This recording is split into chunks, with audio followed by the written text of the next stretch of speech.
কি ব্যাপার কনক? কাকে নিয়ে কথা বলছো তোমরা? উফ, কি চাপ! কনকটাকে প্রশ্ন করতে হলো। তুমি বলবে কনক? আমি মানে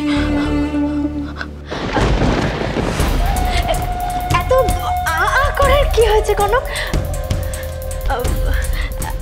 অ্যাকচুয়ালি ব্যাপারটা কি আমি আপনাকে বলছি। আমি ওকে বোঝাচ্ছিলাম ওর যে লাইফে হাজার একটা প্রবলেমস আছে না, সেটা নিয়ে তো ঘ্যান ঘ্যান না করে আপনার সাথেই তো ডিসকাস করতে পারে, তাই না? মানে একটু আলোচনা করলো আপনার সাথে। সব প্রবলেমের সলিউশন তো আর আমি দিতে পারবো না, তাই না? তাই ওকে আমি বলছিলাম যে যিনি জীবনকে অনেকটা বেশি দেখেছেন, অনেকটা বেশি জানেন, ইনফ্যাক্ট যার অভিজ্ঞতা অনেকটা বেশি, তার সাথেই সব কিছু মন খুলে আলোচনা করে নেওয়াটা ঠিক না? কনক, এই তো দেখ, তোর আর হেজিটেট করার কোনো কারণই নেই। আমি তো সব বলিয়ে দিয়েছি ওনাকে। এইবার তুই মন খুলে যা বলার সব বলে দে কনক। কি হয়েছে কনক? কোনো সমস্যা? কি রে, মন খুলে তুই আমাকে যা যা বলেছিলি সেগুলো তোর মাকে বল।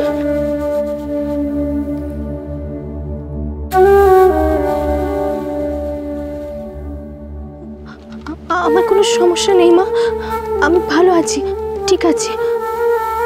দেখেছেন তো? আরে বাবা, তোর মন ভালো নেই কনক। না না দিদি ভাই, ওসব কিছু না। তুমি আমাকে নিয়ে একদম ভেবো না মা, আমার কিছু হয়নি।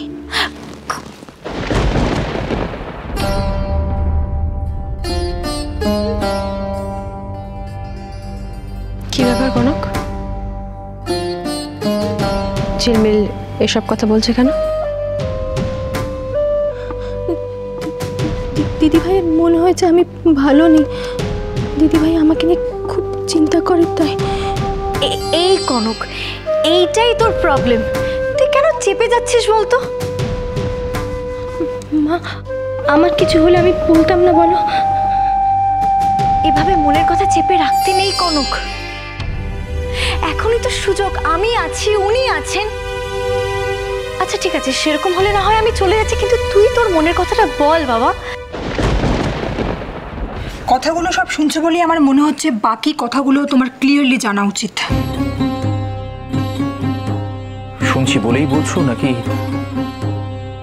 এমনিতেই কোনোদিন না আমাকে বলতে এসব? লিসেন পার্থ, আমি এই সব কটা কথা তোমাকে আগেই বলতে চেয়েছিলাম, কিন্তু সামহাও বলতে পারিনি। তাও হয়তো ভালোবাসাটা রয়েছে, সেটা ওয়ান সাইডেড। আমি আমার লাইফে শুধুমাত্র একজনকেই ভালোবেসেছি। দীপ।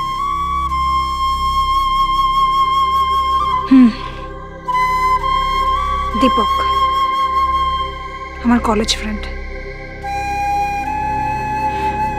বলতে পারো আমার ফার্স্ট লাভ।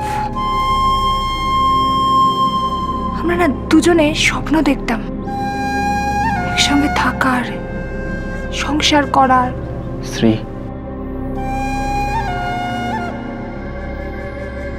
আমি জানি পার্থ, তোমার এই কথাগুলো শুনতে ভীষণ কষ্ট হচ্ছে, কিন্তু আমার ঠিক সেই সময়ের সিচুয়েশনটা বোঝাবার জন্যই আমি এতটা পিছিয়ে গিয়ে কথাগুলো তোমায় বলছি পার্থ। জানো, যখন বাড়িতে সবাই জেনে গেল, এক মাসের ভেতরে তোমার সাথে আমার বিয়েটা ঠিক হয়ে গেল। পালিয়ে যেতে চেয়েছিলাম, ভেবেছিলাম পালিয়ে যাব। এই বিয়েটা আমার পক্ষে মেনে নেওয়া পসিবল ছিল না, কিন্তু দীপক তখন ব্যাঙ্গালোরে। আমি না বাধ্য হলাম এই বিয়েটাকে।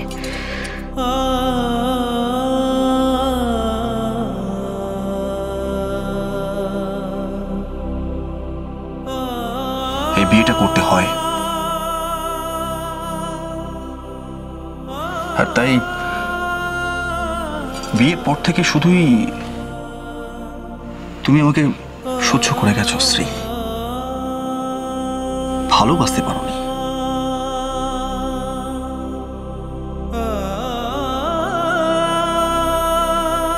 সম্ভব ছিল না।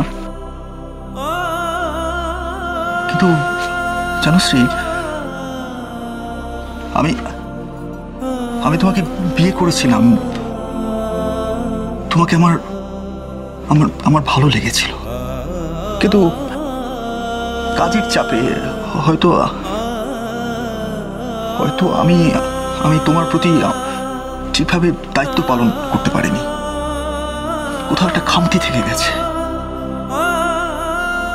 এখন বুঝতে পারছি শ্রী, সেটাই হয়তো আমাদের আমাদের মানসিক বোঝাপড়ার খামতি।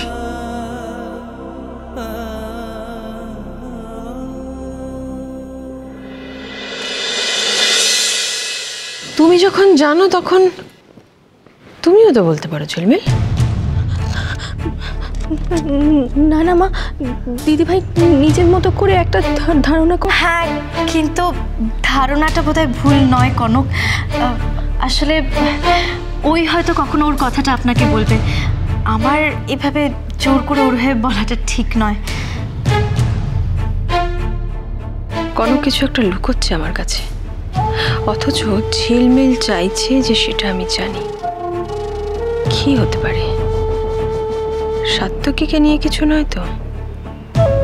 দোলের পর থেকেই দেখছি দুজনে কেমন একটা অদ্ভুত ব্যবহার করছে। ব্যাস, মহিলা ঠিক চিন্তায় পড়ে গেছে। মা, আমি প্রদীপটা রেখে আসি।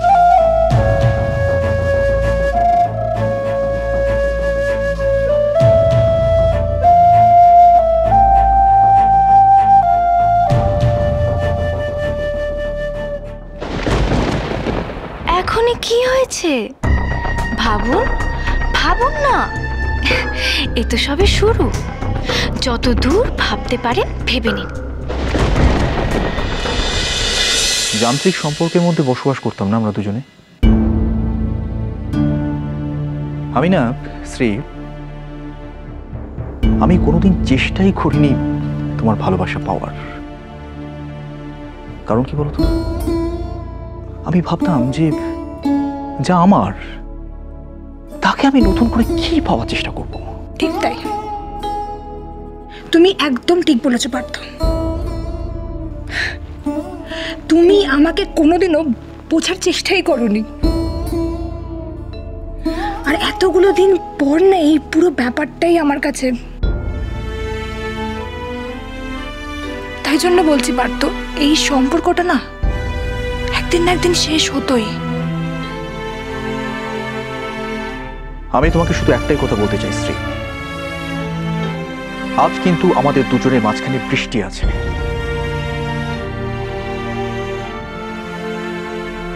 বৃষ্টির কথা কি আমরা দুজন একবারও ভাববো না? দেখো শ্রী, আমি তোমাকে যেটা বলতে চাই সেটা হচ্ছে,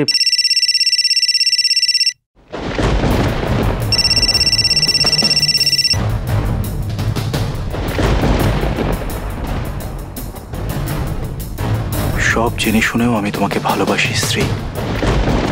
জানি, তাই জন্যই তো এত কিছু। আশা করি তুমি সেটা বুঝতে পেরেছো। এত কিছু? এত কিছু কি সাত্তকী?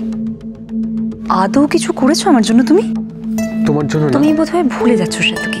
অ্যাকচুয়ালি তুমি আমাকে একটা প্রমিস করেছিলে, একটা সুন্দর ফিউচারের স্বপ্ন দেখিয়েছিলে। আর আমি তো আবার সেই স্বপ্নটা দেখতে শুরু করেছি এখন। আমি ভুলিনি, কিন্তু এত তাড়াতাড়ি ডিসিশন নেওয়া। সাত্তকী, আবার তোমার সেই এক ইনডিসিশন। আমি তোমাকে 1 মাস সময় দিয়েছিলাম, আর দেখো একটা একটা করে দিন কেটে যাচ্ছে। আমি বলো তো, তুমি কিসের জন্য এক্স্যাক্টলি ওয়েট করছো? তোমার ছোট মার পারমিশন, নাকি তোমার সেই পুরনো mistake? Teesta, try to understand. Satyaki, আমার আর কিচ্ছু বুঝবার নেই। আজ এই মুহূর্তে তুমি কনককে গিয়ে তোমার আর কনকের ডিভোর্সের কথা বলবে। হ্যাঁ, বলে দেবো, আজকেই বলে দেবো, ভেঙে দেবো এই বিয়েটা। ইউ হ্যাপি না? ইয়েস, এবার আমি সত্যি সত্যি হ্যাপি।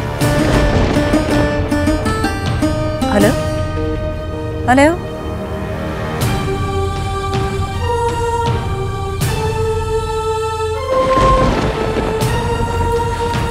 কনক,